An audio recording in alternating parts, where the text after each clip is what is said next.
हामीले त यो शिक्षा क्याम्पस भनेर चिनिया सुरुदेखि हो।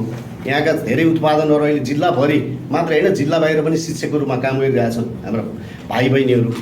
अनि यहाँ चाहिँ अब हामीलाई शिक्षा क्याम्पसको रूपमा चिनेको यो हेटौँडा क्याम्पसलाई अहिले हामीले बिए टियुमा यतिपल्ट चाहिँ प्रयास गर्यो, अहिले पनि कति पैसा त्यहाँ डिपोजिट राखेको पैसा त्यत्तिकै छ, प्रयास गर्यो सक्दै सकिएको, केही सिप लागेन भनेपछि यो एउटा अवसर हो, यसलाई चाहिँ हामीले क्यास गर्ने कि भनेर शिक्षकहरूले पाउने योगदानको पैसा ग्यारेन्टी छैन, भोलि आउँछ कि आउँदैन थाहा छैन। त्यो कुरामा पनि शिक्षकले सहमति गर्नुभएको छ, उहाँहरूको ठुलो योगदान छ यहाँ। उहाँहरूले त्यो आए पाउने नआए नपाउने हो, मैले घरबाट ल्याएर दिने होइन। उहाँहरूले त्यो ठुलो रिस्क लिएर अहिले विश्वविद्यालयमा हामीले एउटा सम्झौता गऱ्यौँ, यो चाहिँ सबैको हित हुन्छ, राम्रो हुन्छ। मकवानपुरमा एउटा विश्वविद्यालय बस्छ, विश्वविद्यालय बसेपछि म एउटा तपाईँहरूलाई भन्छु, बिएससी एग्रिकल्चरको अस्ति हाम्रो पन्तजीले थाहा पाउनुभयो, त्यो सम्बन्धन लिनलाई हामी 2 वर्ष दौड्यौँ।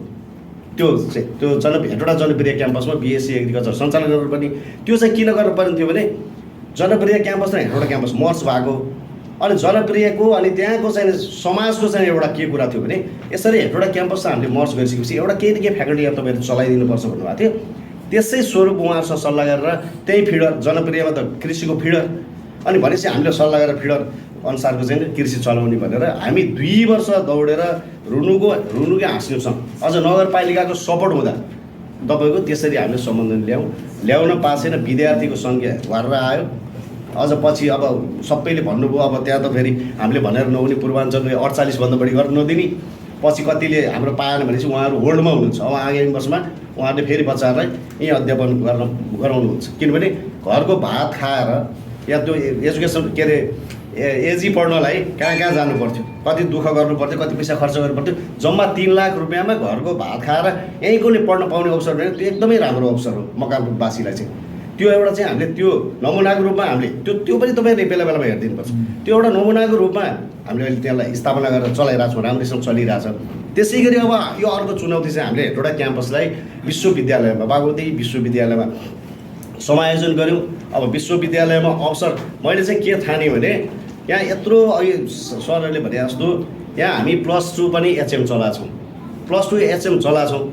मकवानपुरमा बिएचएम छैन, यहाँ 400-500 विद्यार्थी हाम्रै छोराछोरी हाम्रै भाइ बहिनी यहाँ पढिरहेछन्, तर उनीहरूलाई बिएचएम गर्न पर्यो भने सबैले त सक्लान्, तर सक्नेले यहीँ हेटौँडामा गरून् भन्ने उद्देश्य राखेर बिएचएम चाहिँ सञ्चालन सबभन्दा पहिला मैले बिएचएम प्रस्ताव गरेको। बिएचएम पढाउनलाई मास्टर्स गरेको सर म्याडमहरू नै नपाउनु रहेछ। कस्तो विडम्बना भने यहाँ मात्रै होइन, हामीले कति ठाउँ खोजिसकेका छौँ, अहिले पनि हामीले राम्रोसँग भेटिसकेका छैनौँ। यस्तो अवस्था रहेछ। त्यही भएर म त के भन्छु भने नि यो त तपाईँहरूले पनि यसलाई चाहिँ म्यासेजको रूपमा लगिदिनुपर्छ क्या, यो चाहिँ यो पढ्दाखेरि यो अवसर छ भन्ने कुरा। अब अलिअलि एमएचएम गरेको बाहिरको साथीहरू पनि अब पैसा यहाँ भयो भने अलिक थोरै पैसा आउने, अनि होटलहरूमा अलिक बढी पैसा आउने।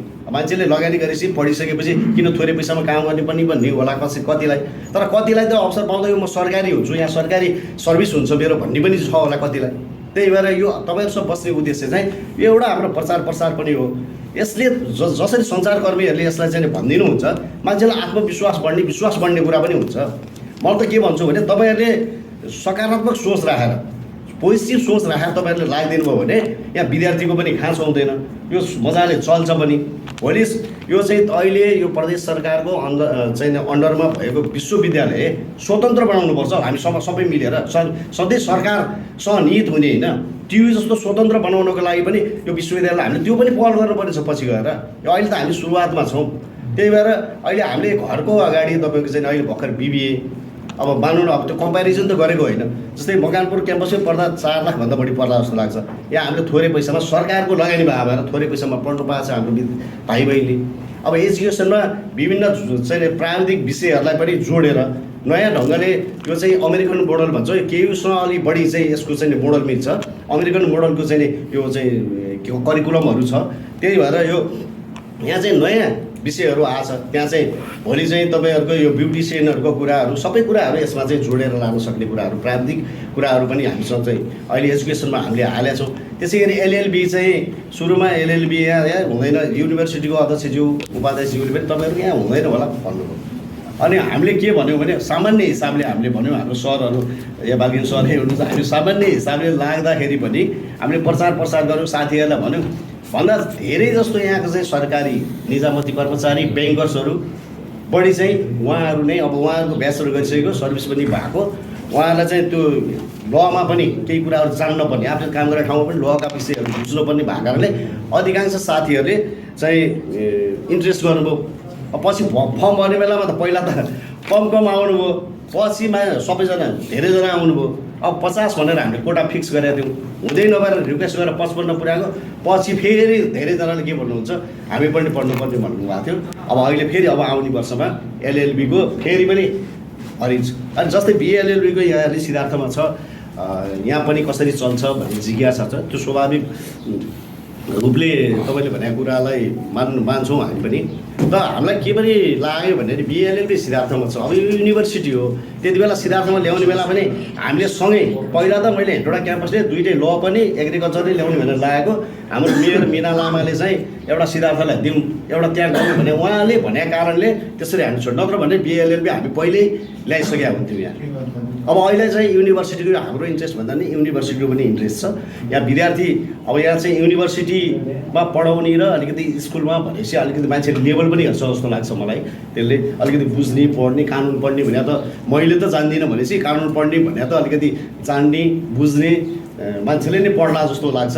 अब त्यसलाई उसमा फेरि मलाई लाग्छ यो पढ्ने कुरामा शिक्षामा कम्पिटिसन भएर केही पनि बिग्रिन्छ जस्तो लाग्दैन। मकवानपुर क्याम्पसमा पहिला हामी पढ्दा कति थोरै हुन्थ्यौँ, अब अहिले हजारौँ चाहिँ विद्यार्थी छन्। यो अहिले हेऱ्यो भने सिद्धार्थ के अरे आधुनिक र यो भुटनदेहीमा विद्यार्थीहरू पनि हिँड्न सकिने ठाउँ हुँदैन। सिद्धार्थमा त्यस्तै छ, सबैतिर त्यस्तै छ। त्यही भएर मलाई लाग्छ स्कुल कलेजहरू धेरै खुलेर बिग्रिन्छ जस्तो मलाई केही पनि लाग्दैन।